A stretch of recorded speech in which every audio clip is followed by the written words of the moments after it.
วงจะประซักปะทักกถาวันสางตั้งคณะบริหารงานเศร้าหนุ่มประชาชนปฏิบัติลาวครบรอบ71 ปีวันที่ 30 มีนาคม 2026 คณะบริหารงานเศร้าหนุ่มประชาชนปฏิบัติลาวประจำแขวงจะประซักได้จัดพิธีปะทักกถาหวนคืนมุ่นเสือ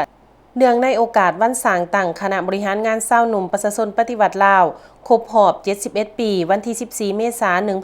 1955 หาวันที่ 14 เมษายน 2026 อยู่สโมสรของแขวงท่ามกลางบรรยากาศอันคึกคืนและมีความหมาย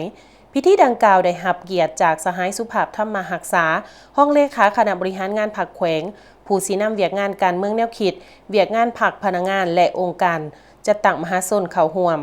พร้อมนี้ยังมีทานสุวรรณราชสีหานนท์เลขาคณะบริหารงาน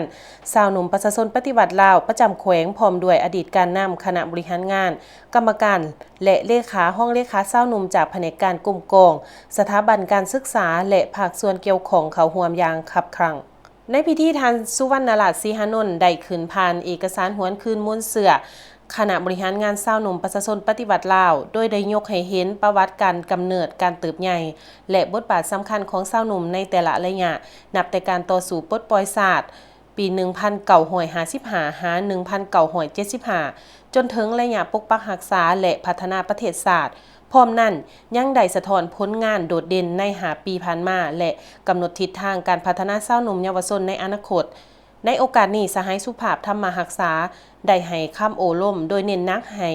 คณะบริหารงานสาวหนุ่มประชาชนปฏิวัติลาวทุกขันสืบต่อเสริมขยายมุ่นเสืออันดีงามยึดมั่นในแนวคิดทฤษฎีมาร์กเลนินและแนวคิดไกรสอนพรหมวิหารพร้อมทั้งสร้างความสามัคคียกสูงระเบียบวินัยและการเป็นแบบอย่างของสมาชิก